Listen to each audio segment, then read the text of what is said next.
The title of my talk is Educational Solutions to Environmental Woes, the roles of students and teachers in saving the planet. If I could give it another title, we're going to talk a lot about what's plaguing the planet. At other speeches that you go to that are based on the environment, you might learn a lot about the solutions.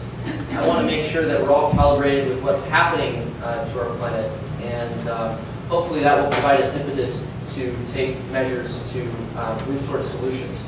My students and I track trash.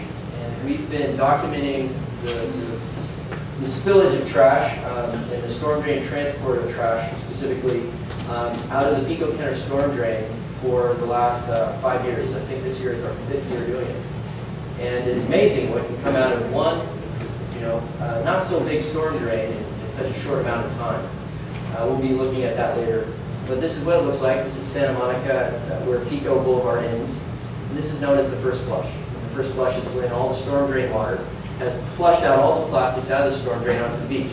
And you have to be there, you have to time it right, because it takes a certain amount of rain, and it can happen anytime within a 24-hour period.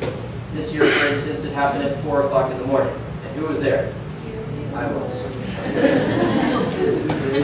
Other days, I go surfing, of course, a lot, and I see lots of plastics on the beach, and I collect them. This is between 2 lifeguard stations. Other days, not looking so pretty. These are not just winter days, guys. These are, notice the track of time here. It's a span of time. My students and I find a sea urchin during our dive, living in a Lunchable, a plastic Lunchable. I got known as being the person who squirted plastic in from the water in his wetsuit and had made, tumors and things growing out, and people wondered about that. Jellyfish balloons, plastic bags under storm drains, single-use plastic water bottles, Starbucks cups, styrofoam containers. My students going out, you can see the kind of the timeline here. Trying to pick up what we can, but it's usually pretty hard.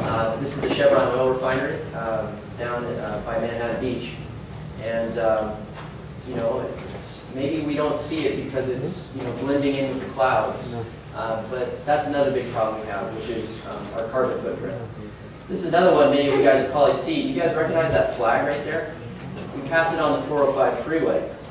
This is one of the biggest oil refineries. This is BP, the BP Carson oil refinery, which is soon going to be purchased by Tesoro, if I'm pronouncing it correctly. Another big oil company, and this is one of the biggest manufacturers of gasoline for our state.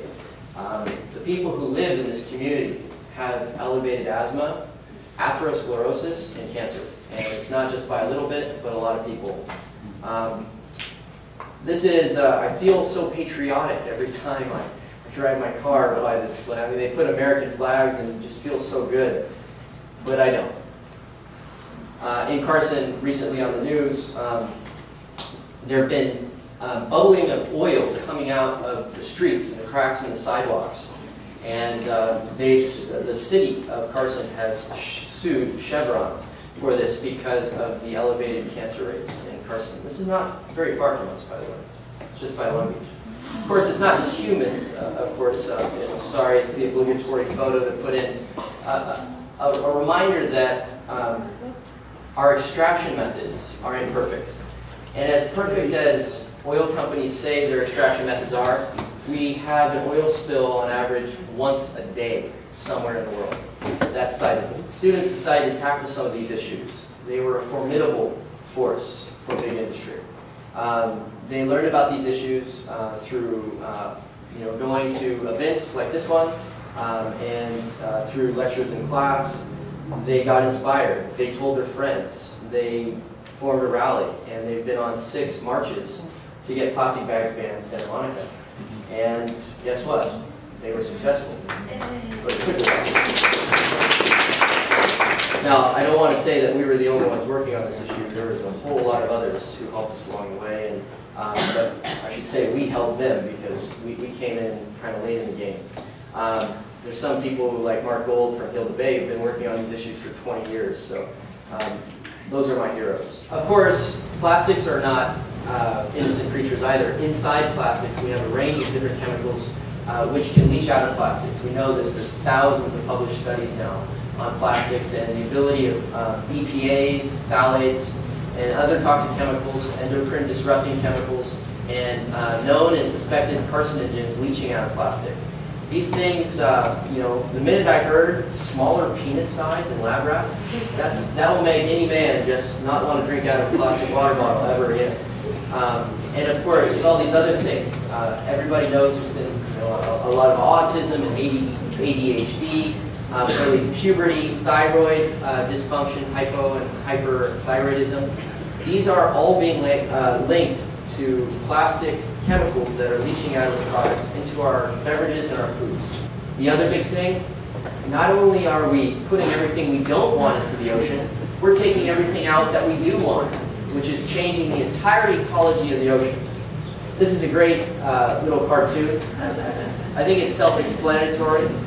I'm a fisherman as well, and I happily allowed the marine protected areas to be implemented in Southern California.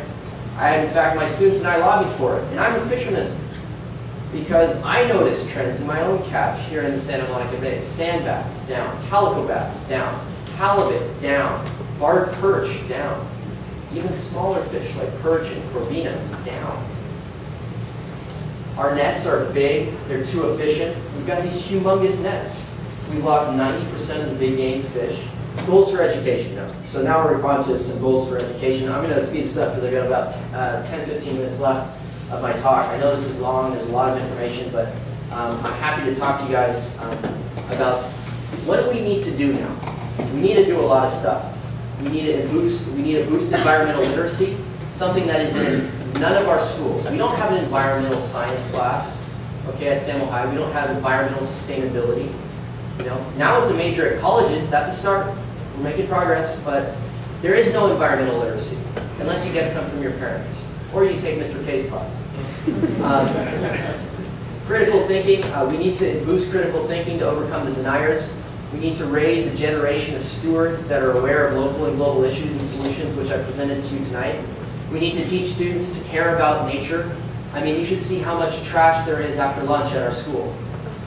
There is nothing being done to avert that plastic from the grass and schoolyards. We need something, and nothing's being done. Give students skills to succeed in the green economy, affect positive change towards sustainability in schools and community. Good news, we've got EEI that just came out. I told you, I've talked about this, the Environment and the Education Initiative. New curriculum can be used by teachers across the state.